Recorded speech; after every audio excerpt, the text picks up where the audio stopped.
teman-teman bonsai Indonesia, jumpa lagi dengan saya Rudi Julianto dalam channel YouTube Pokok Art. Teman-teman, kembali kita berhadapan lagi dengan pohon ini.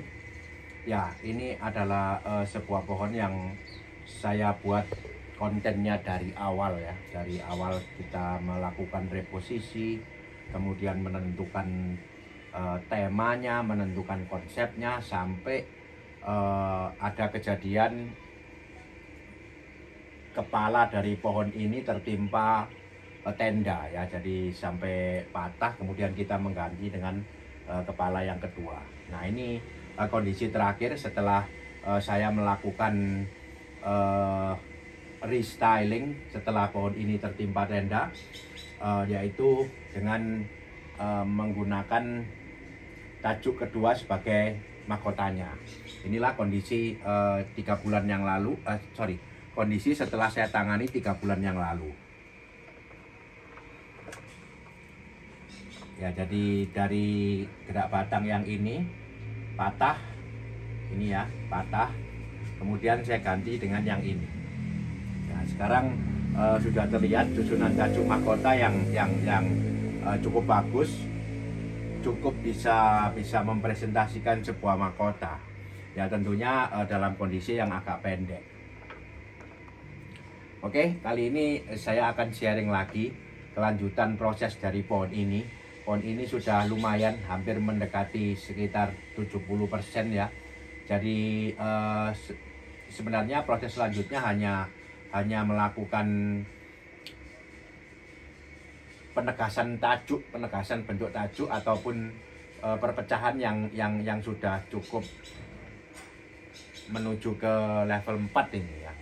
Perpecahannya sudah bagus sampai ke level 4. Kita akan padatkan lagi, kita akan pecah lagi sehingga dia bisa mencapai atau mempunyai tajuk yang cukup padat, cukup rapat. Daun juga akan nanti terlihat lebih kompak apabila kita berhasil memprosesnya menuju ke level yang maksimal, yaitu ke level 5 ya.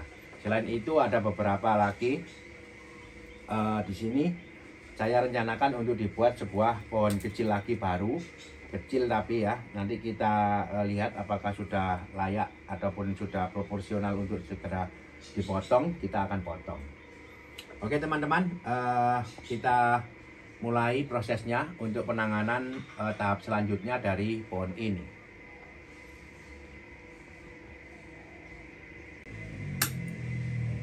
Ini saya potong dulu biar bisa diputar. Masih ada satu cabang yang harus digedekan ini. Ini adalah sebagai background teman-teman ya. Ini kehadirannya sangat diperlukan karena memang bagian belakang di bagian setengah ke bawah ini kosong. Jadi saya sangat memerlukan ini adanya background untuk cabang ini sebagai background. Untuk apa? Untuk menimbulkan dimensi. Ya, seperti kita tahu, pohon ini mempunyai banyak sekali foregroundnya, sehingga keseimbangannya harus, backgroundnya juga harus minimal ada atau dicukupi keseimbangannya dengan foregroundnya ya. Oke, saya lanjut. Ini prosesnya penanganan dari pohon ini.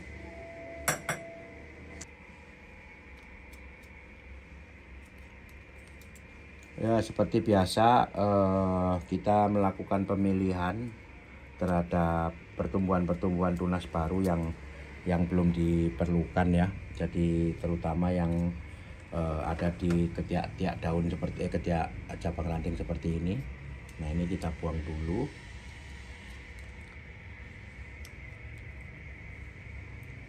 Nanti apabila perlu ditambahkan pengawasan, kita tambahkan ya. Seperti ini nanti kita akan kawat sehingga dia bisa terarah nanti dua pertumbuhan baru ini.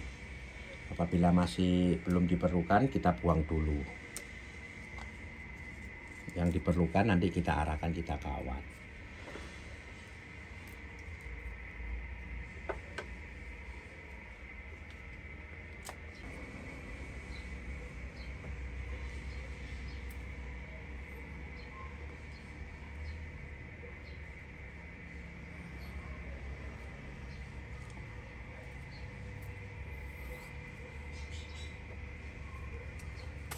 Seperti kita tahu bersama bahwa memproses bonsai sebenarnya adalah proses perpecahan dari percabangan dan perantingan. Jadi masing-masing pohon mempunyai tahap perpecahan yang berbeda. Artinya sampai maksimal dia bisa mecah berapa, masing-masing pohon berbeda. Ya, inilah yang kita lakukan setiap saat kita menangani bonsai kita. Pada saat bonsai diproses, sebaiknya dalam kurun waktu 1-2 bulan sekali baru ada penanganan berikutnya. Ya, tidak setiap saat ditangani, tidak setiap saat dipotong. Kita diamkan dulu, kita biarkan dulu untuk dia mencapai pertumbuhan ataupun mengalami pertumbuhan. Biasanya 2 bulan itu ideal waktu untuk kita kontrol lagi pertumbuhannya. Apabila ada pertumbuhan yang masih belum diperlukan seperti tadi, tunas-tunas kecil pada ketiak ranting cabang, kita buang dulu. Apabila ada pertumbuhan yang diperlukan seperti ini, kita gunakan atau kita kawat dan kita arahkan sesuai dengan masing-masing kelompok dari perdaunannya ini. Ya, seperti ini, saya sudah tadi dapat 3 ranting baru, kemudian kita arahkan sesuai dengan apa yang ada di kelompoknya sini. Ya, ini udah lumayan, kita mempunyai bentuk tajuk yang cukup bagus dan ukurannya volumenya juga lumayan. Ya, seperti itu teman-teman. Nanti ini adalah salah satu contoh penanganan saya pada pohon ini. Selain kita harus mengatur lagi atau menata ulang pengawatan yang sudah dilakukan sebelumnya, tentunya ada sebagian yang berubah, jadi kita harus betulkan letaknya ataupun penempatannya.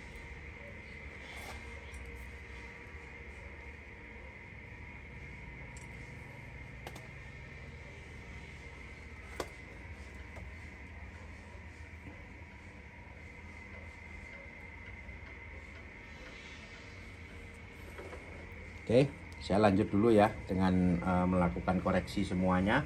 Nanti saya akan kembali sebelum saya melakukan pruning dari pohon ini.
Ini saya akan sharing tentang garis dan irama, teman-teman.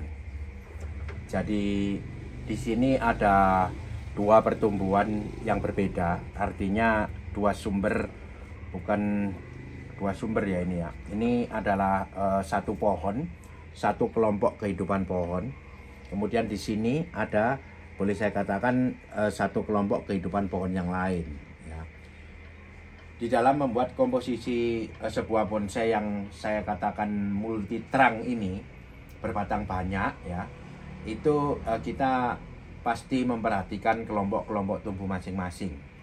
Ya, dari penataan yang sekarang kita bisa melihat bahwa adanya kerancuan antara kelompok tumbuh yang pohon yang sebelah sini dengan pohon yang sebelah sini, yaitu pada penempatan cabang yang di sebelah sini ya. Di sini terlihat adanya seperti benturan ya, seperti benturan antara kelompok cabang yang ini dengan kelompok cabang yang ini yang berbeda dari kedua sumber ini.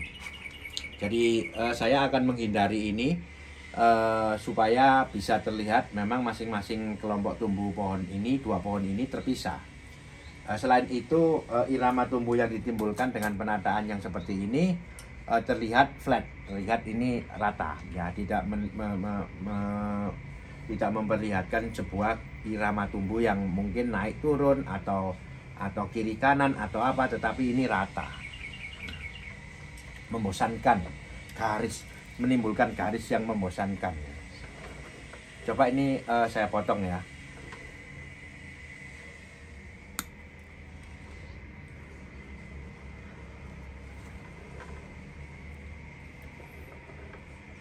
Nah, ini bisa dilihat langsung. Ya, setelah saya potong ada kelompok yang berbeda.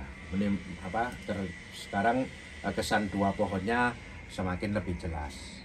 Ya, kemudian kita arahkan lagi yang sebelah sini untuk sedikit turun ke bawah.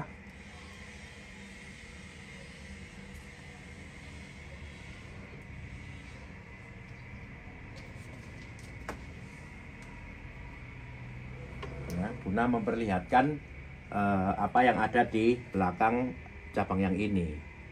Nah, sekarang komposisi pohon yang sebelah sini lebih jelas, komposisi pohon yang sini juga lebih jelas karena adanya perpisahan.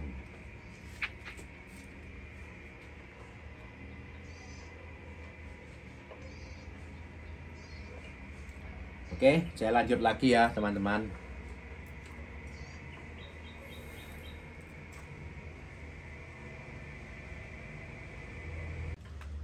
Di sini ada yang ingin saya sharingkan lagi teman-teman, yaitu kondisi tajuk atau penataan tajuk di bagian atas, di bagian kepala dan sekitarnya ini ya. Jadi pada bagian kepala saya membagi menjadi 3 bagian karena sesuai dengan kekuatan tumbuhnya, sesuai dengan pertumbuhan cabangnya. Di sini ada terusan gerak batang yang menuju ke mahkota utama. Ya, ini adalah satu kelompok tumbuh, ini adalah kelompok tumbuh yang kedua, di sini ada kelompok tumbuh yang ketiga. Ya, saya perlihatkan dari belakang biar lebih jelas. Nah, ini adalah ketiga, ini kedua, ke-1, ini kedua. Dari satu komposisi secara keseluruhan, saya melihat masih sangat berat sekali di bagian atas. Ya, jadi harus ada yang saya kurangi. Seperti tadi, pengurangan dilakukan sesuai dengan kelompok tumbuhnya. Ya, kita mulai dari kelompok tumbuh yang paling kecil ini ya. Jadi di sini ada sebuah pertumbuhan, kemudian dia memisah satu ke atas, satu yang ke bawah sebagai pengikut. Ya. Nah, di sini terlihat masih adanya masih kurang jelas gerakan dari, boleh saya katakan cabang ini kurang jelas. Saya akan mengurangi beberapa untuk memperjelas gerakan dari cabang yang ketiga ini. Nah, misalkan saya kurangi yang sebelah sini. Nah, di sini bisa dilihat sekarang gerakannya lebih tegas, lebih jelas. Selain memperlihatkan gerak batang yang lebih jelas, saya juga mengurangi volume dari tadi usaha mengurangi kesan terlalu berat dari kelompok tajuk yang berada di atas. Satu sudah saya kurangi, kemudian ini masih ada. Ya, ini pertumbuhan dari atas teman-teman. Jadi ini adalah kelompok bagian ke atas.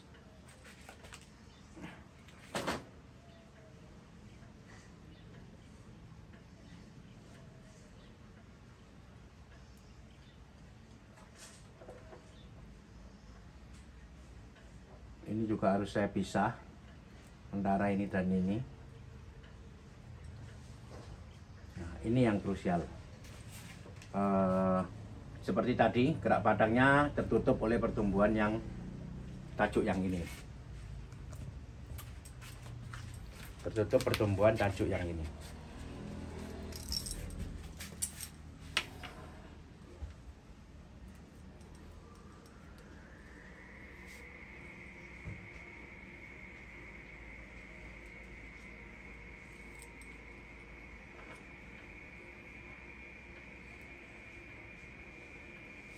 Ini akan saya kurangi sedikit dulu, terutama yang bagian belakang, agar memperlihatkan pergerakan cabang rantingnya. Itu dulu.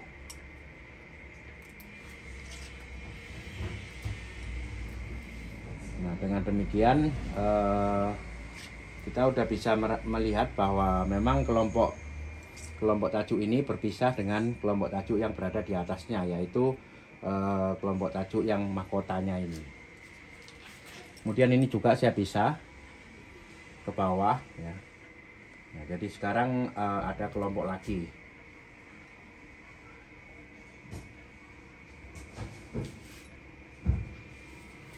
Ini juga kita pisah.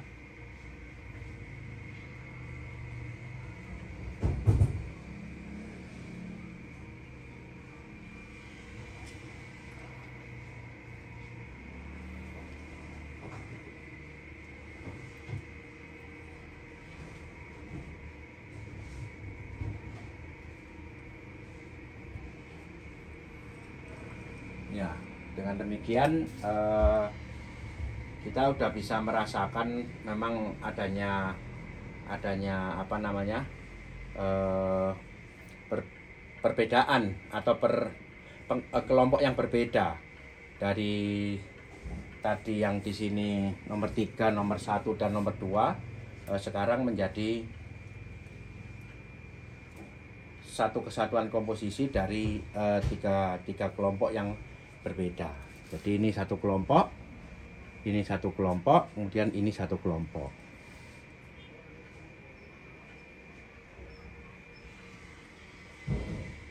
Kemudian di samping itu saya juga sudah memperlihatkan adanya kelompok pemimpin, yaitu kelompok mahkota utama. Kelompok mahkota utama ini sekarang sudah terlihat adalah susunan tajuk yang paling besar dan paling tinggi. Tadi yang di sini karena belum ada pemisahan-pemisahan, kesannya lebih berat daripada yang di mahkota utama. Sekarang kita bisa melihat kelompok mahkota yang kedua ini ukurannya memang lebih kecil daripada kelompok mahkota utama. Ya, hal detail seperti ini sangat perlu saya sharingkan di dalam membuat ataupun proses pembuatan apa ini sudah sangat banyak ya, artinya ini sudah mencapai 70-75%. Jadi detail-detail seperti ini perlu dilakukan.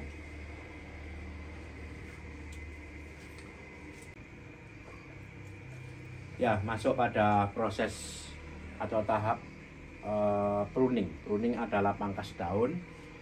Tidak hanya sekedar dipangkas, tetapi kita melakukan pembentukan juga. Ini kemungkinan akan menjadi pembentukan yang final dari tajuk-tajuknya, karena memang sudah banyak sekali yang memenuhi apa namanya pencapaiannya ya. Jadi sudah perpecahan ke level 4, biasanya bentuk tajuk nanti yang terbentuk di sini akan sudah final ataupun bentuk tajuk yang memang diinginkan. Saya mulai dengan pembentukan pada mahkota tajuk yang ini, kelompok tajuk yang paling besar, yaitu mahkota utama.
Ya, ini bagian mahkota sudah saya pertegas bentuknya, kemudian susunannya, mana yang mahkota utama, mana yang pengikut, baik itu di belakang sini, di bagian berlawanan ini atau di belakang. Kita udah jadikan sebuah satu komposisi ataupun susunan tajuk yang memang bisa mendukung penampilan dari mahkota utama ini. Ini bagian belakang. Ya, dengan demikian terlihat mahkota ini memang bagian yang sebuah tajuk yang mendominasi dari keseluruhan pertumbuhan. Ya. Sekaligus mahkota adalah penentu arah tumbuh. Ya. Setelah pohon kita tentukan posisinya, kemudian kita tentukan arah tumbuhnya, maka mahkota harus kita buat untuk bisa menghadap sesuai dengan arah tumbuh yang sudah ditentukan. Kebetulan pohon ini mempunyai arah tumbuh ke sebelah sana, jadi terlihat sekarang pertumbuhan mahkota akan terlihat diatur sedemikian rupa sehingga terlihat dominan tumbuh ke arah sebelah sana. Inilah pemimpin dari keseluruhan pohonnya. Nah, ini adalah yang kedua. Saya sekarang mulai potong daunnya untuk melakukan pembentukan. Pemotongan ini saya lakukan sembarang saja, artinya tidak ada keharusan yang bagaimana, asalkan bentuk tajuk ataupun bentuk dari kelompok tajuk ini bisa tercapai. Kemudian semua tunas daun sebaiknya terpotong ya. Mungkin untuk melakukan tinggi rendahnya kita bisa potong, ada yang sedikit, ada yang banyak begitu, untuk mencapai bentuk yang kita inginkan. Tetapi pada intinya kalau bisa diusahakan semua daun atau semua tunas daun bisa terpotong supaya nanti ada pertumbuhan yang rata generasi berikutnya. Ya, ini mahkota yang kedua. Kemudian kelompok pendukungnya.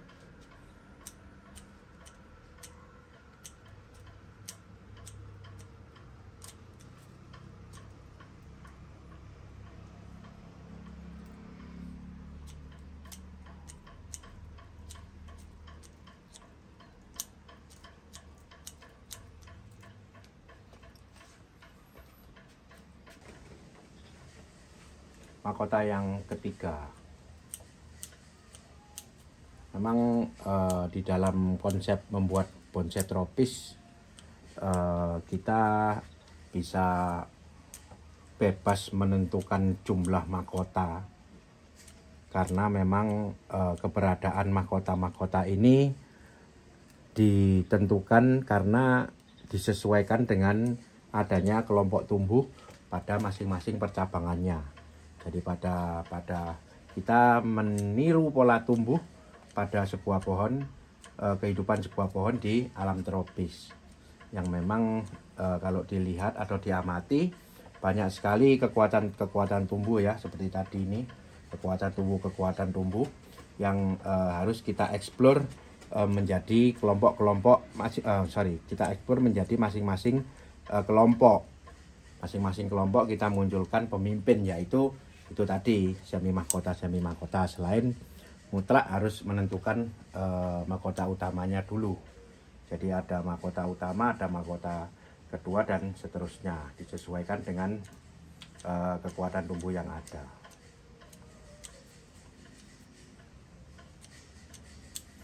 Apabila pola tumbuh seperti ini kita tiru, kita bisa implementasikan dalam karya bonsai kita, maka yang terlihat adalah memang sebuah kehidupan pohon yang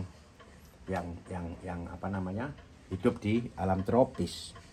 Jadi yang ditiru adalah pola tumbuhnya sampai kita menemukan sebuah hasil yang mirip ataupun sama dengan pola tumbuh pohon tua yang hidup di alam tropis. Oke, inilah mahkota ketiga. sudah terbentuk juga teman-teman. Lumayan ini kelompok tajuknya sudah padat. Kita tinggal terus lakukan pruning, lakukan pemangkasan sambil kontrol pembentukan, dan pada akhirnya dia akan membentuk sebuah tajuk yang maksimal perpecahannya.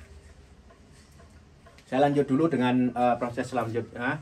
Nanti saya akan kembali setelah pohon ini total kita sudah lakukan pembentukan ulang lewat pruning.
Sudah selesai teman-teman.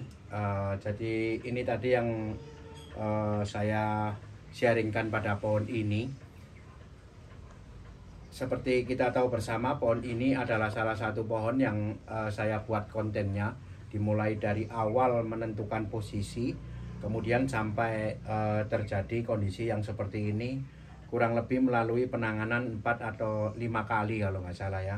Ya, jadi dari pohon ini ada salah satu contoh bahwa memang dalam kondisi apapun sebuah bahan bonsai, apabila kita menemukan potensinya, maka keindahan dari bahan bonsai itu akan muncul setelah penataan dari desainnya mencapai tahap yang kurang lebih 70-75%. Oke teman-teman, saya pikir ini cukup sharing saya. Tadi sudah saya sharingkan bagaimana saya melakukan koreksi-koreksi detail dari sebuah pekerjaan membuat bonsai yang tahapannya sudah mencapai kurang lebih 70%. Nah, disinilah kita bisa belajar bersama-sama. Nanti link dari video ini dari awal akan saya share di deskripsi. Silakan dilihat dari awal buat yang belum pernah melihat. Dari awal bagaimana kita menentukan posisi dari pohon ini, kemudian kita menentukan konsepnya sampai pada akhirnya kita memperoleh sebuah desain ya. Meskipun ada perubahan karena terjadi kendala sesuatu, yaitu patahnya mahkota utama, tetapi pohon ini terus meneruskan kehidupannya dan terus kita upayakan untuk mempunyai keindahan yang layak memang dari bahan bonsai yang seperti ini. Ya, sekali lagi terima kasih telah menyimak. Semoga ini bermanfaat. Tetap ikuti terus channel YouTube Pokop Art untuk segala info, teknik dan sharing saya membuat bonsai. Tetap semangat, mari kita berkarya, karya bonsai Indonesia, bonsai tropis, konsepnya Pokop. Sekaligus saya putar.